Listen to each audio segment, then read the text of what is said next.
व्यक्ति क्यों बन जाता है अच्छा या बुरा? अच्छा और बुरा व्यक्ति की प्रवृत्ति है, लेकिन सवाल यह है कि क्यों और कैसे कोई व्यक्ति अच्छा या बुरा बन जाता है। वही इससे भी ज़रूरी चीज़ यह है कि अच्छा इंसान कैसे बने। आज संसार में चारों ओर बुराई ही बुराई है। दंगे फसाद, लड़ाई झगड़े, हत्या और आपराधिक कामों से जुड़ी खबरों की कोई कमी नहीं है। इसका कारण यह है कि इंसान का बुरा बनना। जब इंसान की प्रवृत्ति बुरी हो जाती है तो संसार भी बुराइयों से भर जाता है। गौतम बुद्ध की इस कहानी से जानेंगे क्यों कोई व्यक्ति बुरा बन जाता है और बुरे काम करने लगता है। साथ ही इस कहानी में जानेंगे कैसे बने अच्छा इंसान। एक बार की बात है, एक गांव में एक शातिर चोर रहता था। पूरा गांव उस चोर के बारे में जानता था, लेकिन इसके बावजूद भी कोई उसे पकड़ नहीं पाया।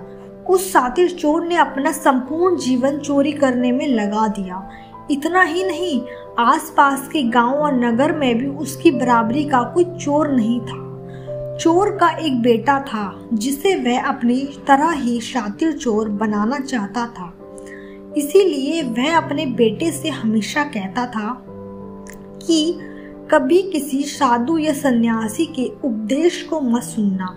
यदि कोई कुछ भी कहे तो अपने कान बंद कर वहां से भाग जाना। बचपन से ही उसका बेटा अपने पिता से इन्हीं बातों को सुनता आ रहा था, जिस कारण ये बातें उसके मन में बैठ गई थी। ऐसे में बड़ा होकर बेटा भी पिता की तरह ही शातिर चोर बन गया। एक दिन उसे बड़ा लालच आया और वह राजा के महल में चोरी करने के उद्देश्य से जाने लगा। तभी रास्ते में लोगों की भीड़ नजर आई। चोर ने देखा कि लोग एक सन्यासी के चरणों में गिरकर उनका आशीर्वाद ले रहे हैं। वो सन्यासी गौतम बुद्ध थे। चोर साधु सन्यासी से दूर रहता था क्योंकि उसे अपने पिता से यही सीख मिली थी, लेकिन भगवान बुद्ध को देख वह उनकी ओर आकर्षित हो गया। इसका कारण यह है कि पहली बार उसे किसी तेजस्वी व्यक्ति के दर्शन हुए थे। अचानक उसे पिता की बात याद आ जाती है कि साधु सन्यासियों से दूर रहना चाहिए। चोर असमंजस में रहता है कि वह सन्यासी के पास जाए या चोरी करने के लिए आगे बढ़ जाए। एकाएक उसके मन में यह प्रश्न आता है कि आखिर पिताजी क्यों साधु संतों से दूर रहने को कहते थे। इसका उत्तर जानने के लिए चोर भी लोगों के बीच बैठ जाता है और भगवान बुद्ध के उपदेश सुनने लगता है। बुद्ध लोगों को झूठ बोलने की व्यवस्था और विश्वासघात के बारे में बताते हैं। उपदेश समाप्त होने के बाद सभी लोग अपने अपने घर लौट जाते हैं और चोर भी चोरी करने के लिए महल की तरफ निकल जाता है।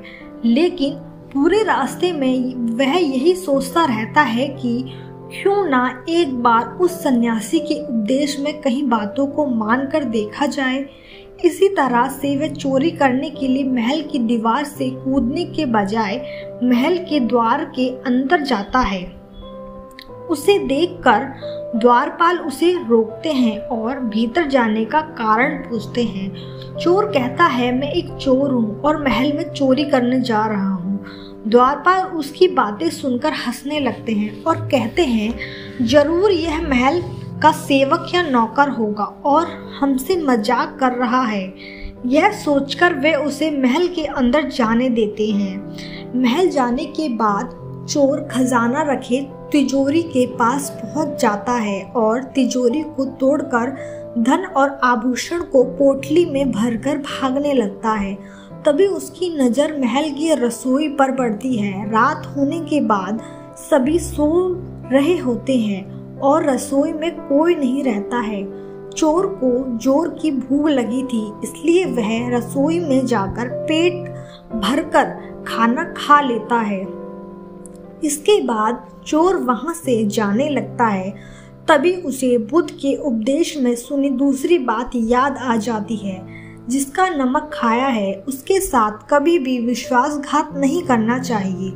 चोर सोचता है कि मैंने इस महल का नमक खाया है, ऐसे में इनका धन चोरी कर मैं इसके साथ विश्वासघात करूंगा, इसलिए चोर चुराए हुए धन को रसोई में छोड़कर ही जाने लगता है। महल के एक व्यक्ति की नज़र चोर पर पड़ जाती है और वह शोर मचा देता है, जिससे महल के लोग चोर को पकड़ लेते हैं और राजा के पास लेके जाते हैं। राजा चोर से पूछता है कि जब तुमने चोरी कर ली थी तो फिर उसे छोड़कर क्यों जा रहे थे? चोर कहता है, एक सन्यासी के उपदेश के कारण। चोर की बात से राजा प्रभावित होते हैं और उससे कहते हैं, अगर तुमने ऐसे उपदेश बचपन से ही सुने होते तो तुम कभी चोर ही नहीं बनते। इतना कहकर राजा ने उसे कोई सजा नहीं दी और छोड़ दिया। लेकिन राजा ने उससे कहा कि एक बात याद रखना, सही संगत और सही उपदेश से ही व्यक्ति अच्छा बनता है। बचपन से ही गलत संगत और गलत उपदेश मिलने के कारण वह बुरा बन जाता है। संगत और उपदेश व्यक्ति का जीवन बदल देते हैं।